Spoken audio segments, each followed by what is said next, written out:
The Kansas City Chiefs have gotten some great injury news, and it is going to be just in time for training camp today on Locked On Chiefs. From the land of the free and the home of the Chiefs, this is the Locked On Chiefs podcast. Hey, Chiefs Kingdom, welcome back for another episode of Locked On Chiefs, your daily podcast covering the Kansas City Chiefs, part of the Locked On Podcast Network, your team every single day. Thank you for always making Locked On Chiefs your first listen of the day. Don't forget, we're free and available on all platforms, including YouTube as well. I am Chris Clark from Chiefs Corner. You can find me over there at KC Chiefs Corner.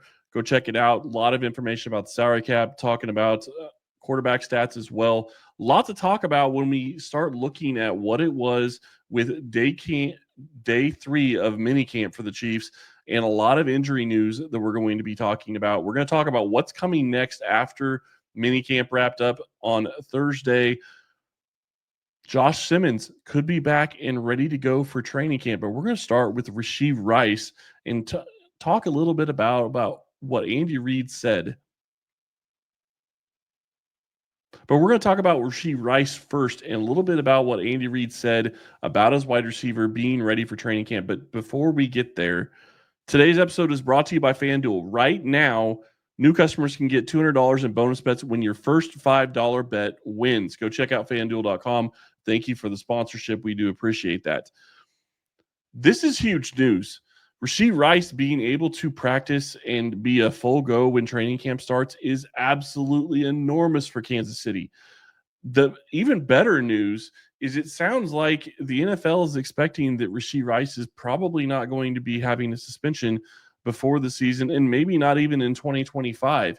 If he is healthy, he should be able to go and be ready for the season, because the NFL is not intending to do any kind of suspension until the legal process is been carried out when it comes to the criminal side of his cases. The issue with that is his criminal cases haven't even started yet. He's got some civil cases and lawsuits that have been filed, but nothing criminally yet has been filed, and there is not a case that is ongoing. So right now he could be in a situation where he is playing the entire season, and it sounds like he should be ready to go and active and ready to practice in full when training camp starts. This is fantastic news. You talk about what Kansas City missed last year. Obviously, they missed Rashee Rice, but they also missed Hollywood Brown, who should be back this season. They have Xavier Worthy, who is going to be taking a step forward from his rookie year into his second year. This is a fabulous start to the offseason program in training camp. And when you start looking at what Rashee Rice is going to mean to this team, you put him with Hollywood Brown, you put him with Xavier Worthy. Those three together are going to be your three starters at the wide receiver position. It's already way better than it ever was at any point during the season last year. If Rashee Rice can show up and do what he was doing early last season, he is going to be a monster on the field. It's going to be a lot of fun to watch this Chiefs offense grow and evolve, running through him, as I do believe he is structured to be the number one wide receiver for the Chiefs in 2025. If you go back and look at 2024, Rashee Rice was starting off with a monster season. 2 out of his first 3 games were over 100 yards, 103 in the first game, 110 in the third game. Only played a couple of snaps in the fourth game against the Chargers before he got injured, so I'm not going to count that one. He was averaging close to 100 yards a game in his 3 games that he played for Kansas City last year, had 2 touchdowns, had 14 targets and 13 receptions against the Atlanta Falcons. Huge game in that one. He is going to be a guy that this offense is going to focus around. The focus is going to shift a little bit away from Travis Kelce as it has been in the past, and is going to shift more to the playmakers that they have at the wide receiver position, namely Rashee Rice. And you also have the opportunity to bring in a guy like Xavier Worthy, who can take the top off the defense. And don't forget about Hollywood Brown, who still has speed, but isn't near as quick as Xavier Worthy. This wide receiver core, those 3 players, are going to be interchangeable. They're going to be able to do a lot of different things. Worthy can run from the slot. Rice can run from the slot. Hollywood can run from the slot. All of them can run outside. It doesn't really matter where they line up. This is going to be a lot of fun being able to watch this offense and see what they're able to do going into the season. Then you start looking at the other pieces that they're going to have behind them. You have Juju Smith-Schuster, who you would expect is going to be the number 4 wide receiver. That is going to be a very good complement early in the season. I think he gets replaced by Royals as the season goes on, but I do think that Juju will probably be the number 4 receiver to at least start the season. Royals then can maybe come in and be the number 4 towards the end and be a solid number 5 early on in the season. Remember, Reed doesn't really generally play rookies too much. Look at what he did with Rashee Rice year 1. Rice didn't play very much early on in the season, and then he got more acclimated, and then played a lot in the playoffs and the Super Bowl. And then you look at what they were doing with Worthy up until when Rashee Rice got hurt. Worthy got thrust into a starting position because of Hollywood Brown. Didn't really have much of a choice, but he had to play. Then Rice gets hurt, and they have to completely change the offense. And Worthy stepped in and played a lot more than Andy Reid wanted him to, but it's going to benefit Kansas City this season. Rashee Rice coming back and being able to be healthy and being able to start training camp healthy is a great sign for this offense. It is a huge deal for what they could possibly do this season. I'm really excited to see what Rashee Rice is able to do. We have a lot more to talk about when we get back. We're going to be talking about Josh Simmons and the news that Andy Reid gave us right after this.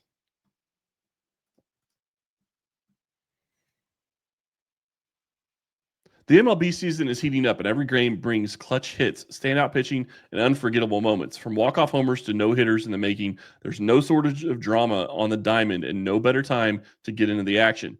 FanDuel makes it easy to stay in the game before tip-off and live. With player props, performance trends, and same-game parlays, fans have more ways than ever to play smart and win big. Which players are showing up in the biggest moments, and how could tracking their trends help you build your next bet? If you've got a read on who's heating up, why not to back it up with a same game parlay? How could a $200 bonus in bets? How could a $200 bonus in bets add to the excitement if your first $5 bet hits? How could a $200 bonus in bets add to the excitement if your first $5 bet hits? New to FanDuel, it's the perfect time to sign up. Head to FanDuel.com and place your first $5 bet. If it wins, you'll get $200 in bonus bets. Make every moment more with FanDuel, official sports betting partner of the NBA, the MLB, and the NFL.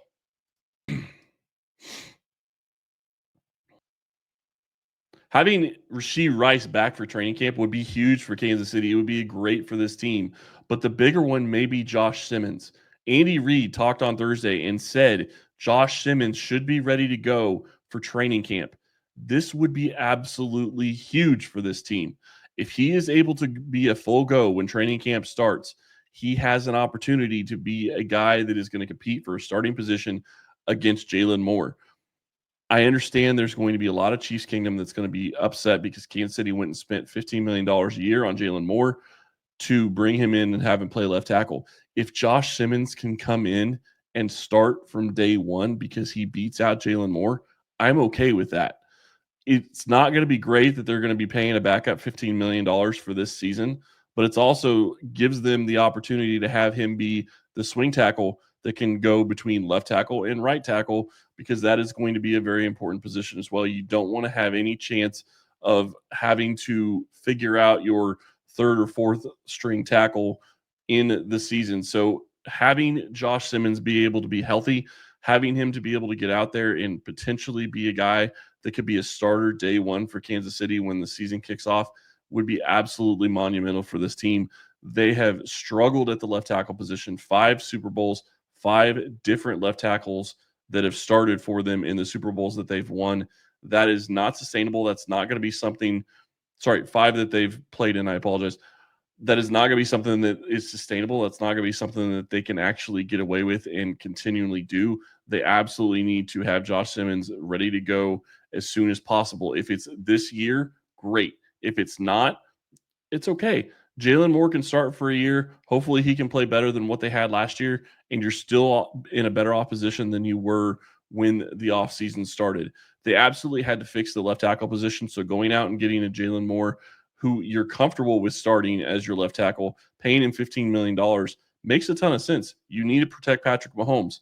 I don't care that they spent the money. You went and invested in a guy in Josh Simmons, not expecting him to be able to be healthy this season. If he's healthy this season and he's able to start, it's a boon for this team and it's a boon for this entire offense. I already talked about the wide receivers in the first segment.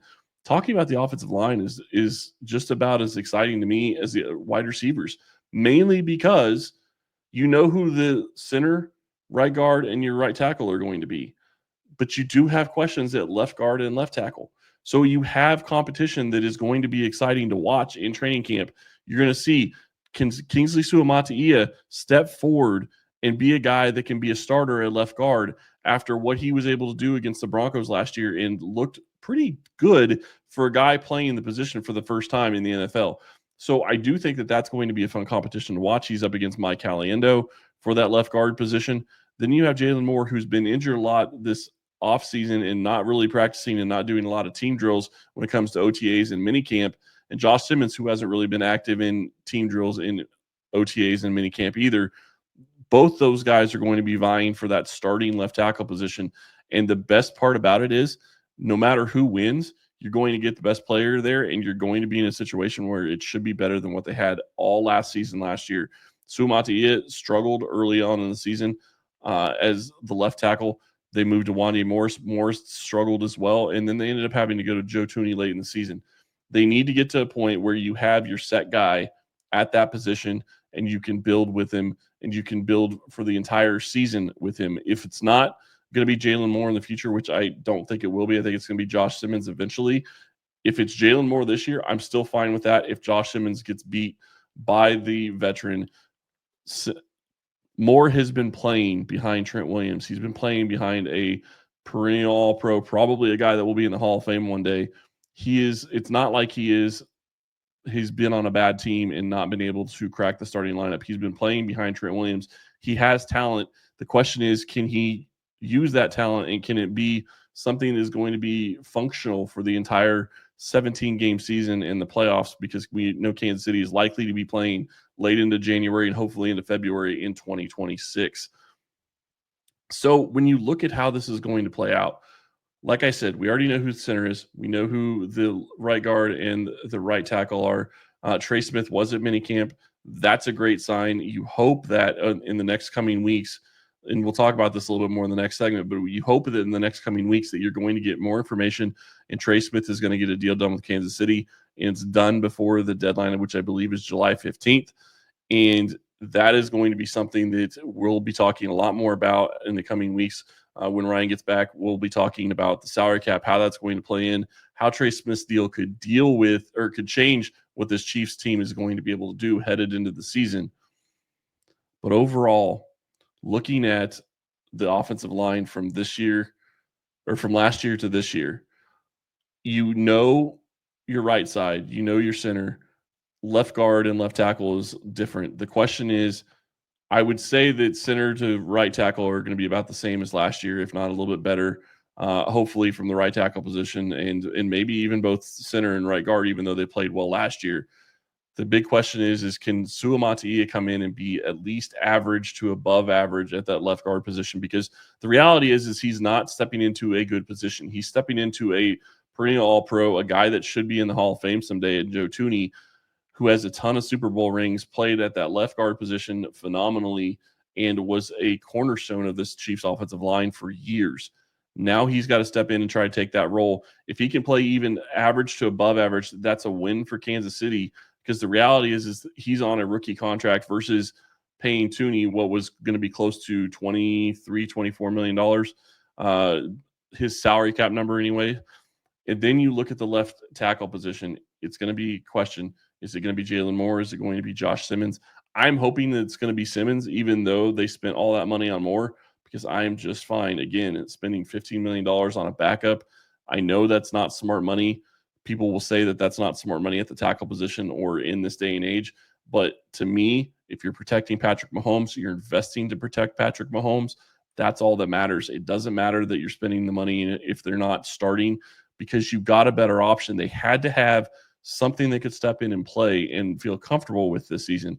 And they ended up getting a guy who I don't think that they honestly thought was going to be there in Josh Simmons. And the other side of Simmons being there was they didn't think that he would have a chance of being probably healthy and being able to be a guy that could maybe start this season for them. And now they're in a situation where they both got him, and he could be a guy that could start for them this season. We'll see how it plays out in training camp. And we're going to talk when we get back about what's coming next for the Chiefs.